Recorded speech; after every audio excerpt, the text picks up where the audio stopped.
Abaana banonze bampa ekitiibwa bampita mama ate ng'ekituufu ndi muntu mukulu naye yamukola ekigambo ng'abaana abo batudde bayimiridde emabega bw'ati n'empulira nze nanga nkoze nga n'empulira nze nanga mpewuse n'entunuulira omwami omunene ow'ekitiibwa amukola agagambo mu batabani be kuba bano abaana abamu abazaala buzaazi awo mukola agagambo n'alikubawo bw'ati eddene oba ewaabwe tebaali mukubira oba tebamukunya mimu kubanga kabeere mwana ne bw'ogamba nti aba abaana b'omu ghetto manyi nze nakulira ensambya awo mu barracks n'ebyo ebigambo nga saabiwulirayo ebimu mbirabye bukulu naye semyala ayogera ebigambo ebiringanga omuzindaalo ate kyekyasinga okunnuma nga musajja muganda ebyo ebigambo tero biwulira ku baganda baffe besijja kwogera kubanga bo biba bitegeeza eyo kirala bo babireeta buleesi ne baleeta buleesi n'aleeta n'asuulawo n'aleeta naye semyala omusajja omuganda n'alyoka agera olugero engero ezo ze batalina kugera wadde tuli bantu bakulu tetuganye nze nagenda nenesiwana nendowooza nti oba bano abaana bano ajati engeri gye bali basiramu bonna oba bana omanyi tebigaana bantu basobola okudda mu mizannyo gyabwe bwe gityo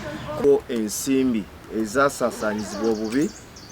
ate era waliwo n'ensimbi ezaali tezirabikako mayitire nga teziriiko bulungi accountability yaazo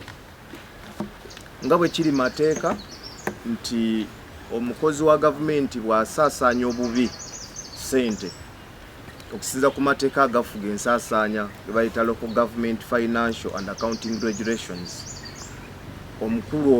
omukozi oyo anoonyerezebwako naye mu budde bw'okunoonyerezebwako waliwo kye bayita interdiction azzibwa ku bbali asobole okunoonyerezebwako okukakasa ebyo ebimuvunaanwa oba okumwejjereza ebimuvunaanwa. Interdiction etandikira ku myezi 3 era maximum erina kuba ya myezi 6. Omukulu Semyalo abadde ebweru wa offiisi okusukkuluma emyezi 6. Twabadde tuli awo ne tulaba ku mitimbagano egy'enjawulo nga teffe tebatuwadde na kopi ekibaluwa kikiro kitwala omunaku nga kigamba Semyalo Ismail Mulambuzi Mr. okukomawo mu offiisi ng'ennaku z'omwezi 14 naye twafunako special audit report ate n'ebbaluwa ya interdiction nayo yatambula. Kakati leero tutudde wano nga tussa kimu nga nkuyege nga tugamba nti mwami Kiseka ebirala byonna nga tonnabikola nga tonnaba na kuwandiikira mwami Semyalo bbaluwa kukomawo mu offiisi tubadde tukusuubira kusooka kutuwa findings bwe mwamuteeka ku interdiction mwali muteeka okumunoonyerezaako era bwe mwamunoonyerezaako ki kye mwazuula. Kino nno kisinga nnyo kuyamba mwami Semyalo kubanga baba bakuwandikako ebbaluwa eraga nti wakozesa bubi offiisi yo oba waliwo ensimbi ezabulankana kiba kitegeeza erinnya lyo lyasiigibwako ettoomi. Kakati ffe olw'okuba nti mwami Semyalo tumwagala nnyo mukwano gwaffe twagala kumuyambako erinnya lye lisooke lirongooke alyoke adde mu offiisi kubanga abantu baweereza nabo bakitegeera okuviira ddala ku LC1 okutuuka ku stage za boda okutuuka mu butale kubanga ffe abatudde wano tetuli ba delegates tuli ba representatives b'abantu buli muntu gw'olaba wano aliko abantu 10, 12, 13 n'olwekyo abantu abo betukiikirira bategeera nti mwami Semyalo yasiigibwa ettoomi nti yali ya ssente z'omuwoomusolo. Essente ezo si zange nga Mawanda si za deputy wange si za bakansala bano wabula za abalonzi abo betuzijjamu. N'olwekyo bwe ziba nga kituufu zaabula kitegeeza waliwo oluguudo olutaalimu. Bwe kiba nga kituufu zaabula kitegeeza waliwo essomero lye tutasobola kuteekamu desks nga bwe tukola oba waliwo awataayolwa bisaaniiko. Kitegeeza butereevu nti abantu baffe eri be baakosebwa. Kakati baakitegeera era bangi babadde bakyakyanca nga kimezezza okwenjala nti ku luno bukyanga lubanga lwa Mindi Central Division eruma ekutte kubatwala ssente z'omuwoomusolo kale n'olwokuba nti mwami Semyalo tumwagala nnyo muganda waffe tumuwa amagezi obuteetantala kujja mu ofiisi kubanga alina okusooka okwejerezebwa ekyo kiyamba ye era twagala ye atuwagire na nnyo n'okusinga omuntu omulala kubanga twagala erinnya lye liveeko ettoomi lye bamusiiga oba si kyo twagala mwami Kisekka asooka atuwe report ku kunoonyereza ku mwami Semyalo biki ebyazuulwa kituufu essente zaabula kituufu zasaasaanyizibwa bubi ekyokubiri teyagenda bwomu yagenda n'omukozi omulala bamuyita Kyambadde Ronald ye amayitire ge nago twagala kugamanya kubanga naye yali mukozi wano ku Central Division nga muwanika n'olwekyo ripooti neebaluma bombiri kati eya Kyambaddeyo tetunagirabako tetumanyi musajja wattu abonaabonera luddawa kati abantu bano twagala mutufune bulungi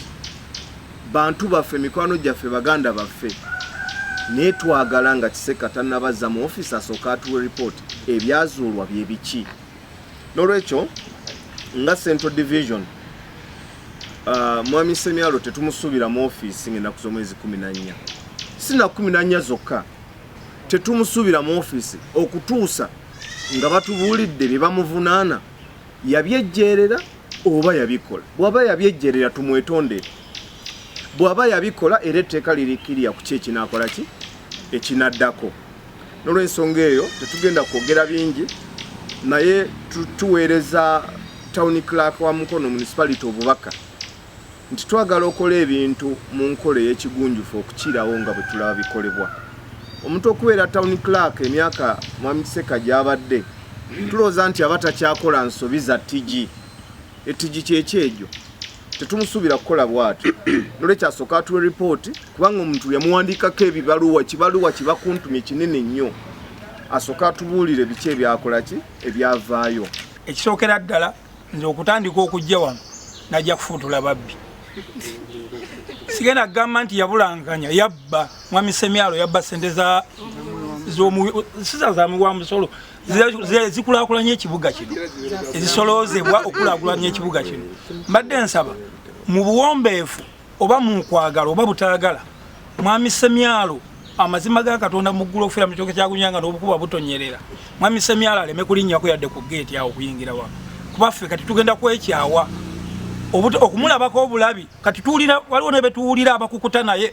eyo ne beetoolo ne bagenda ne bamusinkana mu nkuubo mwami n'abo bennyini tugenda baboola era tujja balangira wano nga baze nabo ku kanso wano nti mwe abakukuta n'omubbi ffe tukoye mwami Semyalo wano twegayira mwami Kisekka ng'aliwemu ne RDC wa Mukono Central Division bafube okulaba nga tebagezaako yadde meeting yonna gye batuulamu okulaba nti bateekateeka okuzza Semyalo wano mwami Semyalo ye muntu avoola abannabyabufuzi oba abalembeza ye muntu atatuwa kitiibwa kwegamba yeeyogereranga bwasanze kale naffe ate oluusi netunyiiga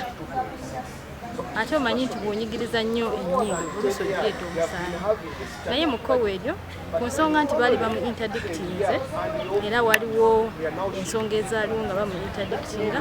y'ensonga y'emu gye tusaba mukulu Kisekka alambulule oba bamwejeereza oba omusango gwamusinze era ki ekigenda okukolebwa si kumala gamukomyawo wano mu ofiisi mbu ate tukole naye ng'ate ateeberezebwa okuba nti yakyokola esente z'omuwi w'omusolo tubadde tumuwumuddemu okwo kubanga acting abaddewo acting town clerk mwami wa Sajjabeka abadde atukoze bulungi era ng'ensonga zaffe ne waba nga tajja kuyamba mu budde obwo era akuwa obudde era ogenda okulaba ng'ensonga agikozeeko ate nga njagala obbategeeza nti nga nze nanfuka hei nankya sigenda kukola na mukulu Semyalo njagala town clerk mulala nina ensonga zange lwaki sigenda kukola na mukulu Semyalo simuwala nanga muntu twajja wano kuweereza bannamukono abateekamu obwesigwa tetuli wano kuyisa abivvulu na kumala budde naye nga nze nanfuka ku bbanga lyembaddemuuko wano ne mwami Semyalo mu butuufu emirimu agitambuza bubi nnyo tatutte mu maaso okuleka okutuzza emabega era nga njagala n'obbategeeza akaseera kano akatono k'amazaawa kaawe mu butuufu n'enjawulo weeri wano ku Central Division tukoze ku mirimu egyo emitonotono egikolebwako mu kibuga Mukono enguudo zirimiddwa mu bbanga eryo ettono ennyo mwami Semyalo ng'amaze kuvaawo naye twali tuzze wano eno we twajjira twamutegeeza ntwagala kukola ku mirimu. Omwami oyo yayimirira mu komiti yange n'antegeeza nti kasasiro tagenda kuyoolwa tewali ssente nga nze ow'ebyobulamu. Semyalo ye muntu akujerega ku myaka gyange nga gye ndimu. Semyalo n'akutulanga akaana akato. Era bano nsooka n'enkuba omulanga. Eri omukulu town clerk wa municipal, omukulu we bukyasibe buziba. Sebo tutaase omwami Semyalo. Bw'obanga tonnafuna bimaliriddeyo nakino njagala okyongereko. Ku mulembe gwa mwami Semyalo wano nga Mukono Central Division twasalawo tugule ettaka okugenda offiisi zaffe. Naye n'olwaleero n'endagaano tetugirina. Ajja giteeka mu nsawo jagitwala bakisa ebubu. Wane waffe mu Mukono tewali bantu basobola kukola mulimu ogwo gye gwakola. Mwami Semyalo ye muntu eyatambula yekka n'agenda n'anoonya pulaani ey'ekizimbe nga teyeebuuzizza oba nga tatubuuzizza nga lukiiko nti tu pulaani ya ssente bwe ziti oba tugifune gindi oba council resolutions ze zikolerwako kyatasobola kukola, which means awo yatulengeza ng'abakulembeze teyatulabawo. Teyakomaawo amaze okulaba nti ssente nnyingi nnyo ate tajja kufiisaako ezimu, bw'atyo n'asalawo ate n'akutulako ebisenge ebimu ye nga ye nti ate ebyo tebijja kugendako. Mu kyoti bw'aba ya budgetinga nga budget ya miliyoni 3 okuzimba ekizimbe ekyo ate yagenda okulaba nga kinene nnyo tajja kufiisaako ate n'akozesa awa n'agenda miliyoni 1.7 nga tabuuziza na ku lukiiko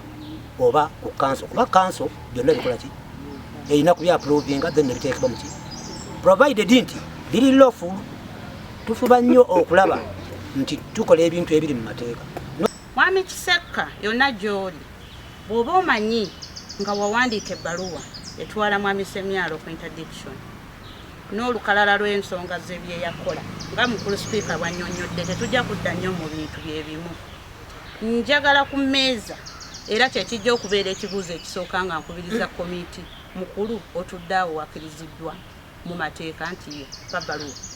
bye wakola nze mbisomera abakomiti. Awo mukulu yali yagenda naye olwa ABCD agwejjeereza era bw'aba agwejjeereza ye byo ebyogerwako nti yabikola bwe ziba sente nti zaabula azirefandinze kale bw'aba teyazitwala zaalagawa. Awo nawo twetaaga okunnyonnyola okw'enjawulo nti bwe ziba sente zaali bwe ziti nga zaalina kukola kino kyakolebwa baddemu batulambululire weewaawo kyoli aba yamukubako ekibaluwa nga teyeetegerezza. So mukulu Kisekka obubaka bwenkuwa siri mweteefuteefu ne komiti ya production okutuula ku meza y'emu. We want to know why Mukono district was ranked 5th in the 60 districts that are highly corrupt in Uganda. Bwana Kawu kivaawa mu lipooti eyo kitegeeza nti bwe tuba tukwata kyakutaano ku buli 10 kye batuwa 5 ze zikola 95 tumegula mmegule. That is very bad and very appalling. Twagala okumanya kiva kuki department sente gye zibulira sente zibulira magombolola mu miruka tezivaayo billion 63 eziva mu government tetusasula basomesa tetugula ddagala. What is the problem? Kadakiika n'akamu okola ne mwami Mulambuzi Semyalo mulundi guno olw'ensonga nti omulimu gwa town clerk omukulu wa technical guidance ddala abakozi ba government naffe benyini bakola ki abakulembeze naye kati technical guidance tijagenda otuwa amazima ddala nga naye nnyini si ye muntu omutuufu okukola naye. Ensonga tuyisizza press conference twandibadde tuyimirira ali ku gate ne tumulinda tajja giyingira ne twagala tutambulye mu mateeka tugambe mukama we mwami Kisekka we bikyasiwe buziba nti omuntu gw'otuweereza nga yagenda kunoonyezebwako nga n'ebyazulwa tunabifuna adda mu ngeri ki tekuba kutuyisaamu maaso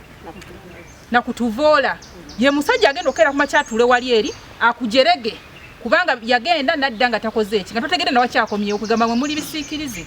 batubalemuko amagezi tebamutuddiza paka nga batubulidde ensonga lwaki akomyewo ne bagenda omunoonyerezaako baazuula biki. Nsigadde Namutebi Road. Uganda yamanyibwa nnyo eggwanga lyaffe okwetoloola ensi zonna. Tukoze tutya? Twesimbye nnyo olwa Uganda yaffe kyavanga naffe tukikumenga agende Semyalo tuliyambale ngule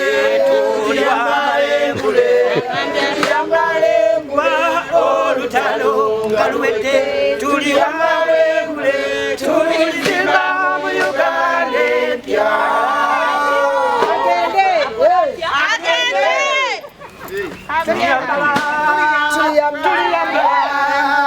engoyezi masama tuliyambale ngule tulizimba mu Uganda empya